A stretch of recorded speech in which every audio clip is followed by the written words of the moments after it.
हम आपको एक ऐसी शख्सियत से मिलाते हैं जिसने कभी आईएएस बनने का सपना देखा, लेकिन इसे भाग्य कहें या समय का फेर, वे बन गई साध्वी।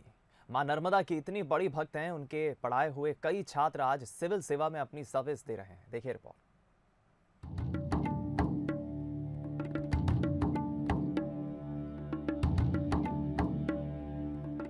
सफेद वस्त्र पहने और हाथ में कमंडल लिए हुए ये हैं साध्वी राधिका पटेल, जो कभी आईएएस अफसर बनना चाहती थीं, लेकिन उनका आईएएस बनने का सपना पूरा न हुआ तो उन्होंने तय किया कि वो जरूरतमंद और होनहार छात्रों के सपने पूरे करेंगी।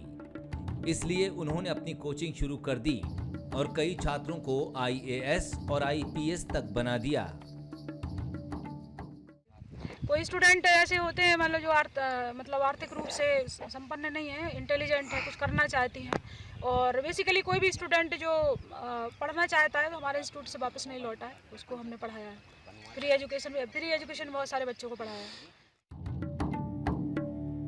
साध्वी राधिका स्वामी विवेकानंद को अपना आदर्श मानती हैं और उनकी राह पर ही चलना चाहती हैं।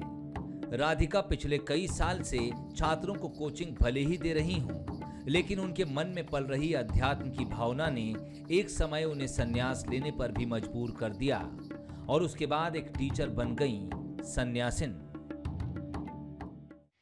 साध्वी तो मैं बचपन से हूँ, विवेकानंद को फॉलो करती हूँ, तो बाल ब्रह्मचारी हूँ, साध्वी बचपन से हूँ, और देशभक्ति की भावना मेरे अंदर थी, और देशभक्ति जहाँ होती है अध्यात्म होता है।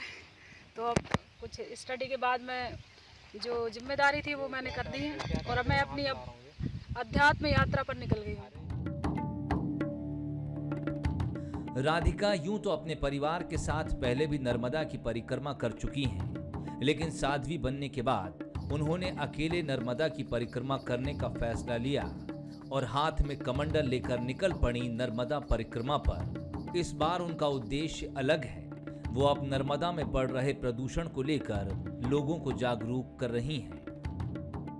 प्रदूषण मुक्त करने के लिए प्रचार सही तरीके से करेंगे तो नीचे के लोग ही फॉलो करेंगे, लेकिन वो चीज़ नहीं हो रही है। ऊपर के लोग जब इसके बारे में नहीं बोलते तो नीचे के लोग भी इग्नोर कर देते हैं। अब लेकिन ये चीज़ नहीं हो रही है, तो मुझे लगता है छोटे छोटे स्तर पे जो सामान्य जन है, जो लोग हैं, वो लोग अगर सब अपनी मानसिकता को बदलें और हर एक व्यक्ति संकल्प ले कि भाई मैं अपनी तरफ से ऐसा नहीं करूँगा, और सबकी मानसिकता में ये चीज़ आ जाएगी, तो फिर ये प्रदूषण मुक्त कर सकते हैं इसको।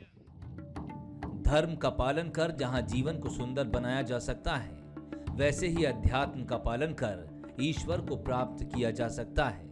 और इन्हीं बातों को ध्यान में रखकर साध्वी निकल चुकी हैं धर्म और अध्यात्म के रथ को आगे बढ़ाने। अब्दुल सलीम, बंसल न्यूज़, होशंगाबाद।